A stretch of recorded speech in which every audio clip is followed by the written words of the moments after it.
नमस्कार दोस्तों। आज हम बात करेंगे आध्यात्मिक जीवन के गहरे रहस्य। क्या आपने कभी उस क्षण को महसूस किया है जब सब कुछ होते हुए भी मन भीतर से खाली सा लगता है? जब साधना के वर्षों बाद भी कोई अज्ञात व्याकुलता हमें घेरे रहती है? यह केवल आपका अनुभव नहीं है, यह हर उस आत्मा की पुकार है जो अपने सत्य स्वरूप की ओर लौटने को आतुर है। यह एक अंतरयात्रा की शुरुआत है, जहां हम न केवल साधनाओं का अभ्यास करते हैं, बल्कि आत्मा के सूक्ष्म रहस्यों को भी समझने का प्रयास करते हैं। इस यात्रा में दो अमूल्य रत्न हमारा मार्गदर्शन करते हैं: विवेक और वैराग्य।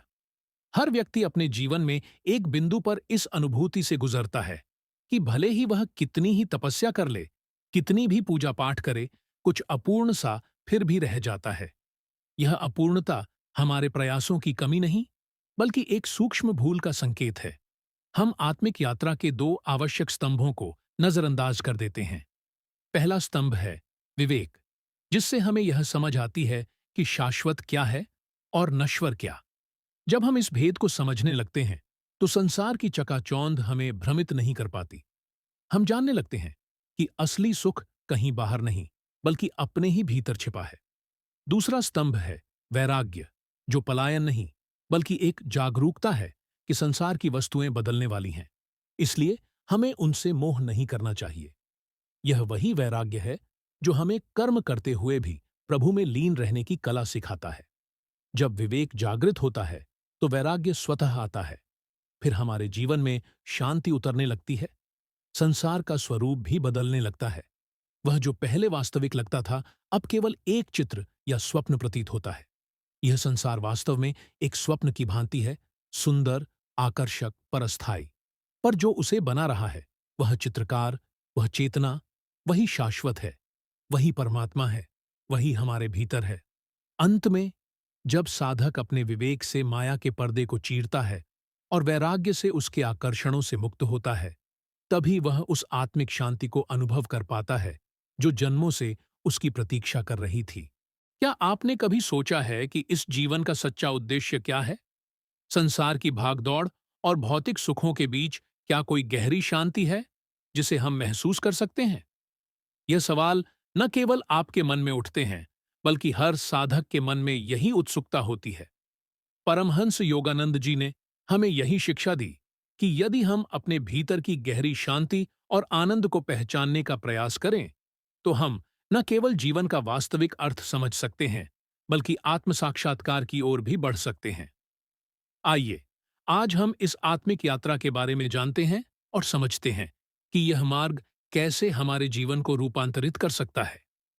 परमहंस योगानंद जी के अनुसार, जब हम ध्यान की निरंतर साधना करते हैं और ईश्वर के प्रति अपनी श्रद्धा को अटूट रखते हैं, तो हम माया के इस झूठे आवरण को भेदने की क्षमता प्राप्त कर सकते हैं।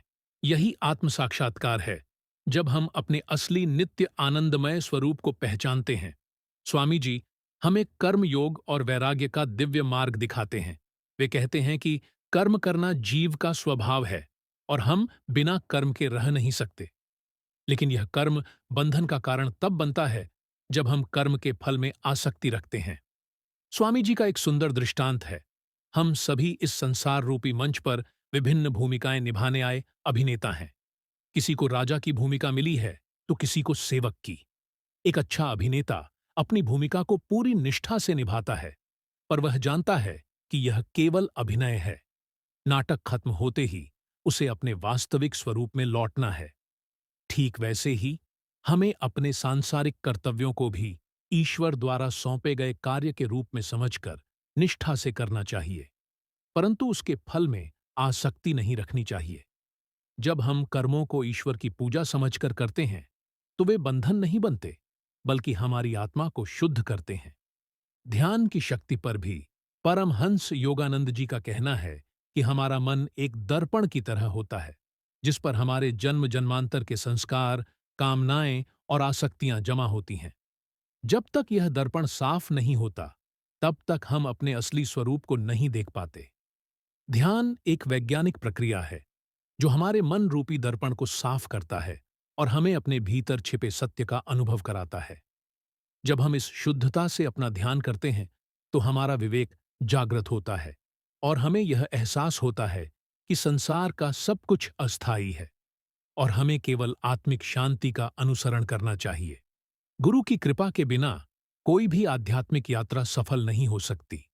वे ही हमारे मार्गदर्शक होते हैं, जो हमें सही दिशा दिखाते हैं और माया के गहरे गड्ढों से बचाते हैं। जैसे एक नौसिखिया नाविक बिना अनुभवी मार्गदर्शक के समुद्र पार नहीं कर सकता, वैसे ही बिना गुरु के हम अपने जीवन के मार्ग पर नहीं चल सकते। गुरु अपनी दिव्य शक्ति और प्रज्ञा से शिष्य को सही दिशा में अग्रसर करते हैं और उसे आत्मज्ञान की ओर मार्गदर्शन करते हैं। तो यदि हम जीवन के इस दिव्य मार्ग पर आगे बढ़ना चाहते हैं, तो हमें अपने भीतर के विवेक और वैराग्य को जागृत करना होगा। केवल तभी हम आत्म साक्षात्कार और भगवत मिलन की ओर एक कदम और बढ़ पाएंगे। ध्यान और गुरु की कृपा हमारे इस यात्रा के मार्गदर्शक हैं। जब हम इन मार्गों पर सच्चे हृदय से चलेंगे, तो हम जीवन के वास्तविक उद्देश्य को पहचान पाएंगे और उस असीम आनंद का अनुभव करेंगे जो हर साधक की अंतर्निहित इच्छा है। तो आज की इस चर्चा से आपको क्या प्राप्त हुआ? यदि इस ज्ञान ने आपकी आत्मा को छुआ है, तो कृपया इसे अपने मित्रों और परिवार के साथ साझा करें। और अगर आप हमारे चैनल पर नए हैं, तो सब्सक्राइब करना न भूलें, ताकि आप भविष्य में भी ऐसे प्रेरणादायक विषयों से जुड़ सकें। अगले वीडियो में फिर मिलेंगे, एक नई विषय के साथ। तब तक के लिए धन्यवाद।